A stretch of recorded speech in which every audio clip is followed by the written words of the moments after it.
اعوذ باللہ من الشیطان الرجیم بسم اللہ الرحمن الرحیم۔ سورہ فرقان میں اب پھر وہی مضمون آ گیا ہے کہ مشرکین مکہ کی طرف سے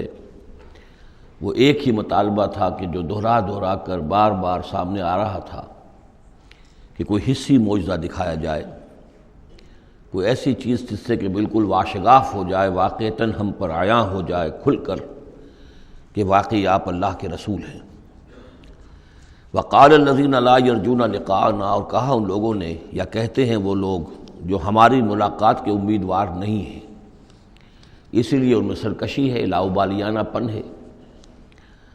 لولا انزل علینا الملائکہ، کیوں نہیں ہم پہ فرشتے اتر آتے؟ اگر اللہ کو بھیجنا ہی ہے کوئی پیغام ہمیں تو فرشتوں کے ذریعے سے بھیجے۔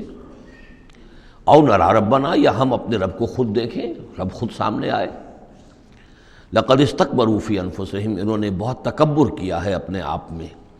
اپنا جو مقام انہوں نے سمجھا ہے کہ فرشتے ان سے کلام کریں اور اللہ ان سے ہم کلام ہو، تو در حقیقت یہ ان کے تکبر کی بنیاد پر ہے۔ وَعَتَوْا عُتُوًّا كَبِيرًا، انہوں نے سرکشی کی ہے بہت بڑی۔ یوم یرون الملائکۃ، جس دن کے یہ دیکھیں گے فرشتوں کو، لا بشرا یومئذ للمجرمین، پھر اس دن مجرموں کے لیے کوئی بشارت نہیں ہوگی۔ یعنی کہ قیامت کا دن ہوگا، فرشتے آئیں گے، سب چیز عیاں ہوگی، اللہ تعالیٰ بھی نزول جلال فرمائیں گے، سارے غیب کے پردے اٹھ جائیں گے، تو پھر بشارت تو کوئی نہیں ہے مجرمین کے لیے، موقع کوئی نہیں، کوئی توبہ کا موقع نہیں۔ وَيَقُولُونَ حِجْرًا مَحْجُورًا، اور وہ کہیں گے کہ کوئی روک ہو، کسی طرح ہمیں بچایا جائے، کوئی روک ٹوک ہو جائے اس ساعت کو روکنے کے لیے۔ وَقَدِمْنَا إِلَىٰ مَا عَمِلُوا مِنْ عَمَلٍ، یہ تیسری مرتبہ وہ مضمون آ رہا ہے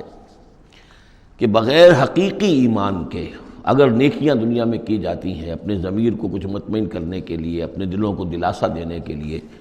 تو ان کی کوئی حیثیت اللہ کے ہاں نہیں ہے۔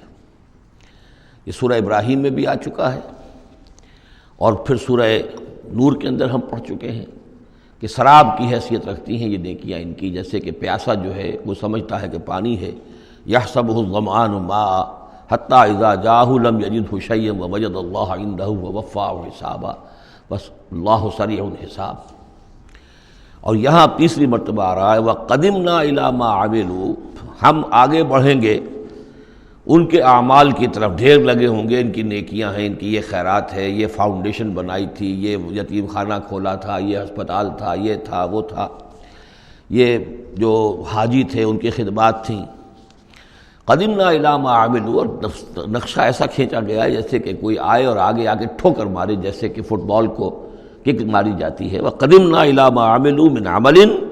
ان کے وہ بڑے بڑے عمل جس پر انہیں بڑا غرہ ہوگا، بہت سہارا ہوگا کہ ہم بہت کچھ لے کر جا رہے ہیں، ہم اس کی طرف آگے بڑھیں گے۔ فجعلناہ ھباء منثورا، تو ہم اسے کر دیں گے اڑتا ہوا غبار۔ یعنی وہ جو نظر آ رہا تھا کافی کہ یہاں پہ بڑی نیکیوں کا انبار ہے، معلوم ہوگا غبار تھا اور کچھ نہیں۔ اسی کا وہاں نقشہ کھینچا گیا سورہ ابراہیم میں کہ جیسے ریت ہو،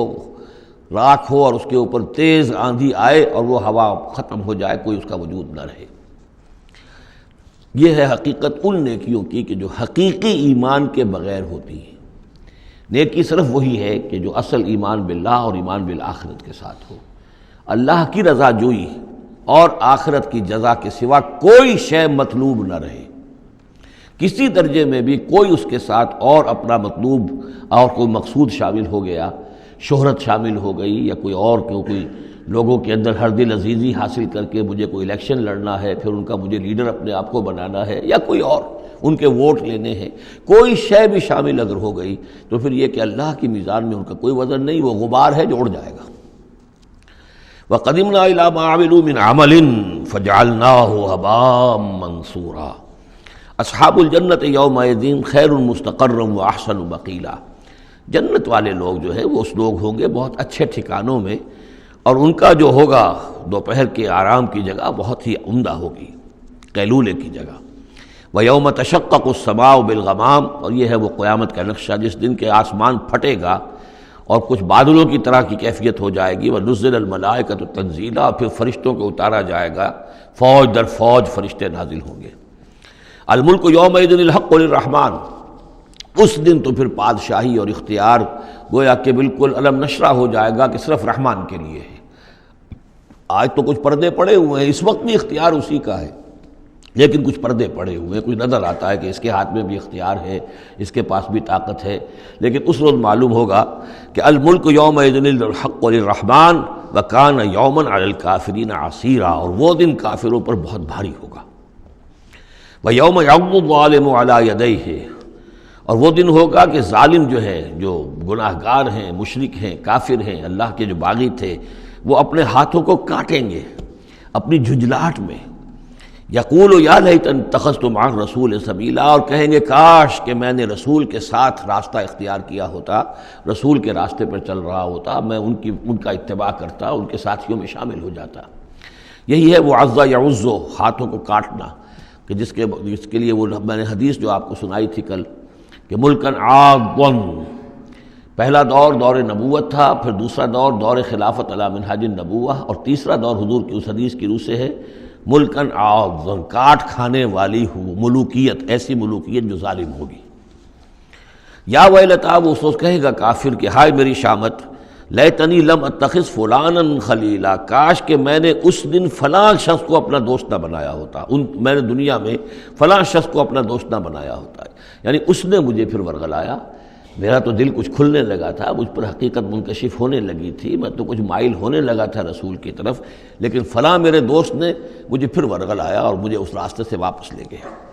یا ویلتا لیتنی لم اتخذ فلانا خلیلا لقد اضلنی عن الذکر بعد اذ جاءنی، اس نے مجھے گمراہ کیا، بھٹکا دیا ذکر سے جب کہ وہ میرے پاس پہنچ گیا تھا۔ یعنی ذکر کا پہنچ جانا ایک تو یہ ہے کہ اللہ کے رسول نے مجھے سنا دیا، دوسری کہ میرے دل کے اندر بھی وہ اترنے لگا تھا، وہ مجھ تک پہنچ گیا تھا، میرے دل کے تاروں کو چھیڑنے لگا تھا، جیسے کہ کہا گیا ہے وَقُلْ لَهُمْ فِي أَنفُسِهِمْ قَوْلًا بَلِيغًا، اے نبی ایسی بات کہیے ان سے کہ جو ان کے اتر جائے، جو پہنچ جائے، ان کی روح کی گہرائیوں تک اس کی رسائی ہو جائے، وہ بات کہیے۔ تو یہ بات مجھ تک پہنچنے لگی تھی، لیکن اس نے مجھے گمراہ کر دیا۔ وَكَانَ الشَّيْطَانُ لِلْإِنسَانِ خَذُولًا، اور یقیناً شیطان جو ہے وہ انسان کو پھر دغا دینے والا ہے۔ وَقَالَ الرَّسُولُ يَا رَبِّ إِنَّ قَوْمِي اتَّخَذُوا هَٰذَا الْقُرْآنَ مَهْجُورًا، اور رسول نے کہا، فریاد کی، اے اللہ، اے میرے پروردگار، میری قوم نے اس قرآن کو ترک کر دیا ہے، اس کی طرف توجہ نہیں کر رہی ہے، اس کو سننے کے لیے